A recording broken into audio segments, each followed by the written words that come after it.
What's up, guys? In today's video, we're going to break down exactly how I was able to make $17,000 on one deal. I'm going to break down exactly where I got the list, what mail house I use, and how I find the buyer.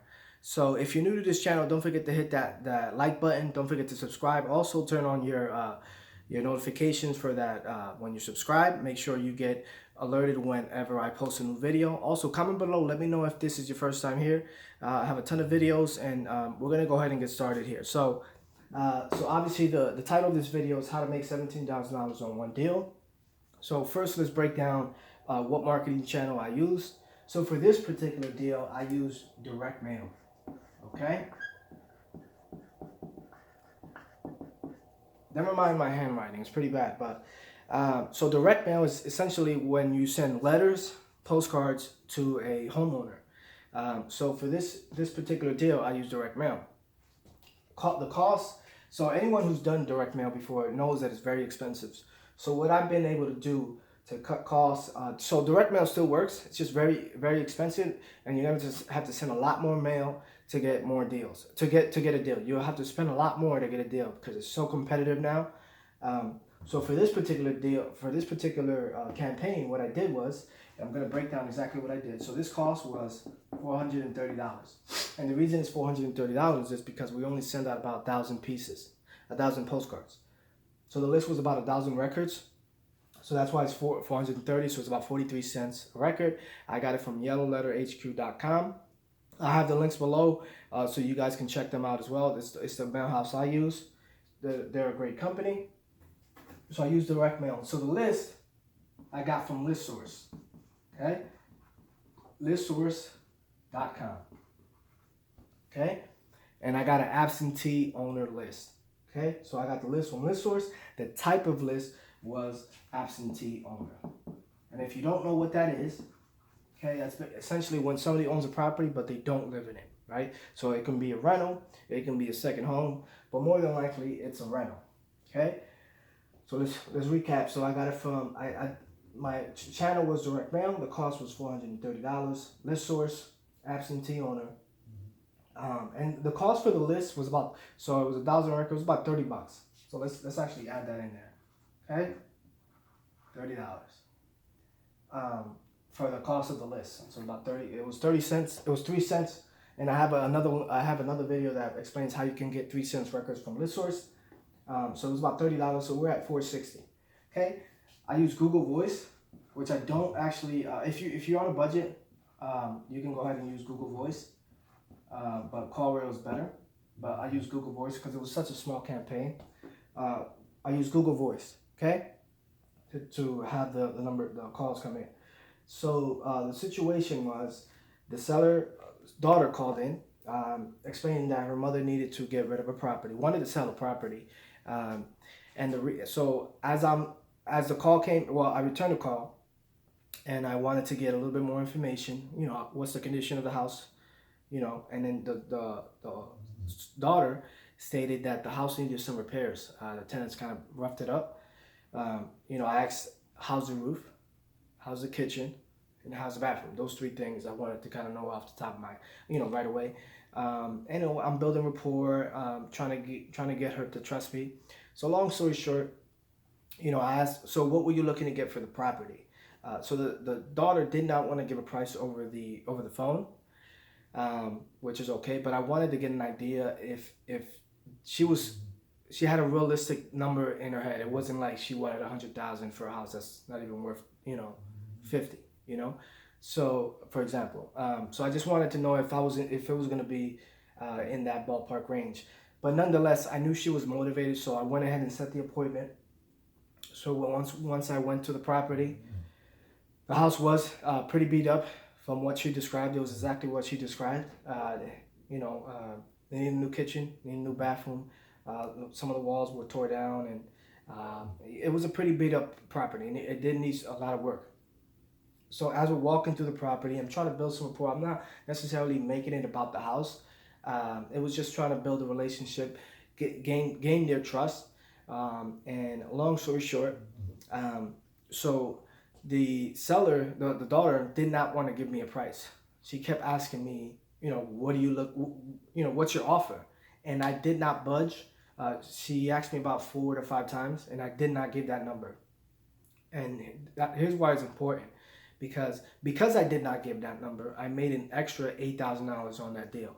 Let me explain. So my number in my head already was 15,000, because I knew at 15,000 I can sell it and make about 9 to 10,000, right? Because I knew it was a good deal. I knew I had buyers that were interested in rentals, and this kind of fit their criteria. So I did not give that number, and then she asked me for like the fifth time. She said, "So what do you want to offer?" I said, "If it were up to me, I'd take it for free." And we kind of joked about it. And then the mother jumped in and said, "You know what? Give me 10,000, 10,000 cash." So right there, if I would accept that, my number was 15, so I already made an extra 5,000. I accepted it. So what I did was I counted at 7. I said I pay all cash. We're gonna pay all cash by as is. We'll close in 3 weeks, and we ended up closing in 3 weeks. So that $3,000 and that 3,000 plus the 5, that I made an extra 8,000 by not giving my number first. Because remember, my number was 15. In my head, worst case, if I had to give out a number, if I was forced to give out a number, it would have been 15,000, and which was already a deal. But I held firm and I didn't give my number. Waited till they give the number, because as you know, whoever gives out the first number usually loses. So in this case, I didn't give it out. She accepted it at 7,000, no problem. Which tells me she probably would have accepted a little bit lower, but that's okay. She was fine with the 7,000. Closed in about 3 weeks. So I got the property for 7,000. Okay, right? I got the property for 7,000. So here's what's unique about this particular deal. So I had about 5. I marketed to my buyers, and I reached out to about 5 buyers, and they were not interested. They actually said no, they were not interested, which surprised me a little bit. Now I understand the property was on the street. It wasn't such a great street, but I knew that I can sell it for at least 27,000. It was a good deal, and I got it at a great price. I knew I can sell it. They didn't even want to take a look at it because it was in a particular street. So what I did was I said, let me reach out to a local wholesaler who I know has done deals, and also has some buyers that might, that kind of fit the same criteria my buyers are, which are landlords. So long story short, I met with the local wholesaler. I told him I wanted to get. I was asking 33,000, and the reason I was asking 33 was because I knew that the house needed repairs, and I knew that we were gonna negotiate the price down. So if I asked 33, they'll probably offer 27. So about 6,000 they were gonna counter offer, which I was expecting. So I told the local wholesaler, look, I'm asking 33. You can mark it up as much as you want on top of that, as long as it's reasonable. So he marked it up for 35,000, and then his buyer was interested. I sent the pictures. We went, inspected the property. The buyer made an offer at 27,000. I said I accepted the offer. I want a 3,000 non-refundable deposit. And then I gave that 3,000 at closing to the local wholesaler. So I sold it for 27, okay, right?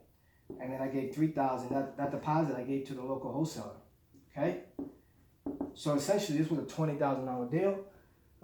So I gave that 3,000 to the local wholesaler for bringing me the buyer. He was fine with it. It was a win-win for both of us. He didn't want to have to do much. He just found a buyer. We inspected the property. He made an offer. I accepted it, and we closed in about 3 weeks. So that's how we ended up getting 17,000, because I got it for 7, and 17 plus 7 is 24,000. So